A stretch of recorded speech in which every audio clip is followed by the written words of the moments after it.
Okay, so I'm standing in a field of wild rice. Let me pick a little seed right here. This particular seed head right here is ripe, and I can peel the seed off of there. And the ducks absolutely adore this. They eat this in Canada. When they come down here, they're all ready to eat some more if we have it. Wild rice is actually a grass for the grass family, and is the only grain, in quotes, that's native to the U.S.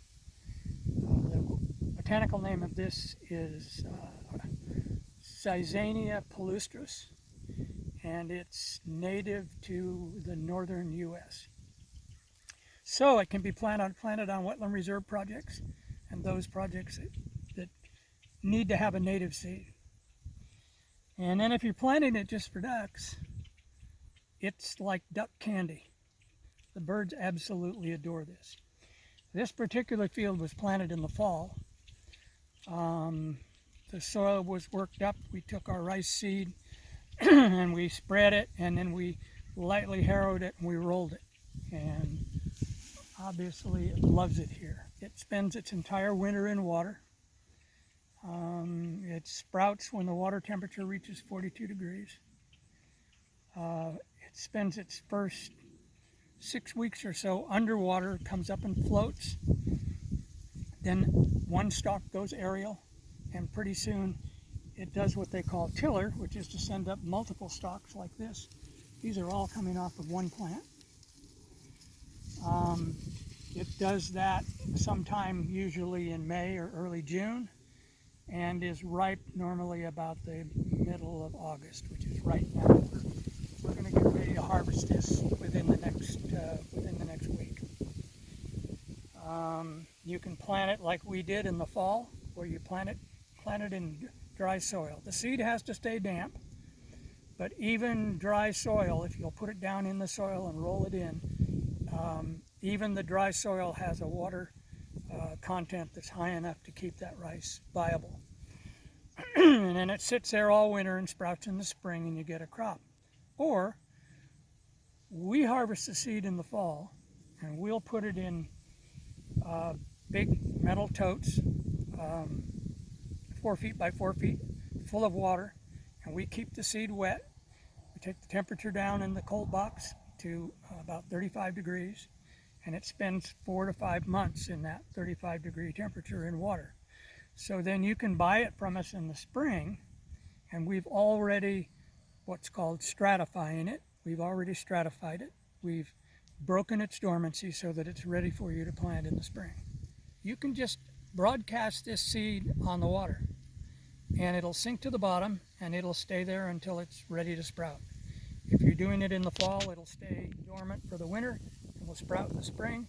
If you're doing it in the spring, from the time you broadcast it on the water, it sinks to the bottom and it's ready to sprout right then, and will sprout. It grows best and will reseed in the northern states, usually somewhere from around Oklahoma north, North Carolina north, partly because for the seed to come back year after year, it's an annual plant. It drops a lot of seed, and the seed will resprout in the spring, but it has to go through that stratifying process. And so therefore it takes these northern states to do it. Probably wouldn't happen in Louisiana, Texas, etc. But we do sell a lot of rice in Texas, a lot of wild rice, and that we sell in the spring after it's already, we stratify it, we break its dormancy, and then you can plant it in the spring and you can get a crop of wild rice in Texas. You just won't get a second crop because it won't volunteer the second year. You won't be able to break dormancy, or the seed won't be able to break dormancy. It's an absolutely gorgeous crop, as you can see.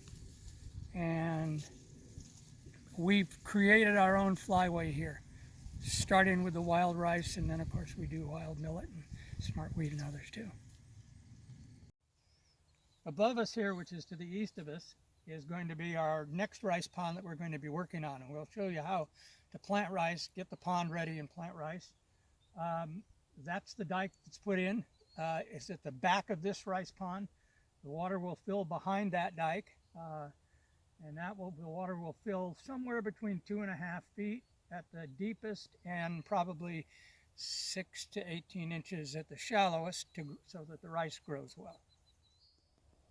So I'm standing on that big new dike. This is going to be a rice pond. It's going to be about 20 acres.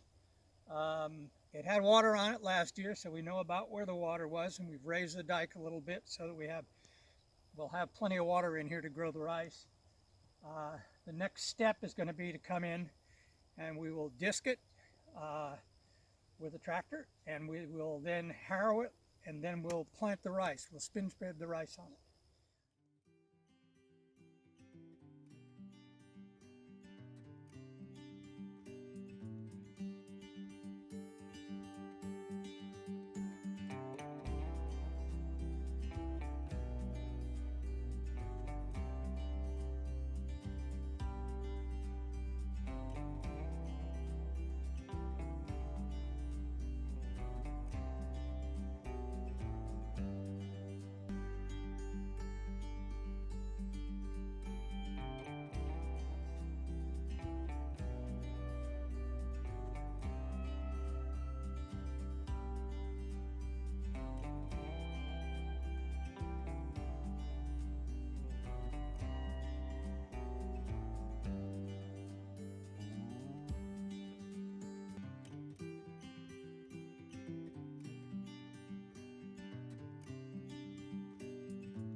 So when planting wild rice, we first start off with our bins and we fill them full of water. And once we're ready to plant, we pull the water out of it 24 to 48 hours before we're ready to start planting.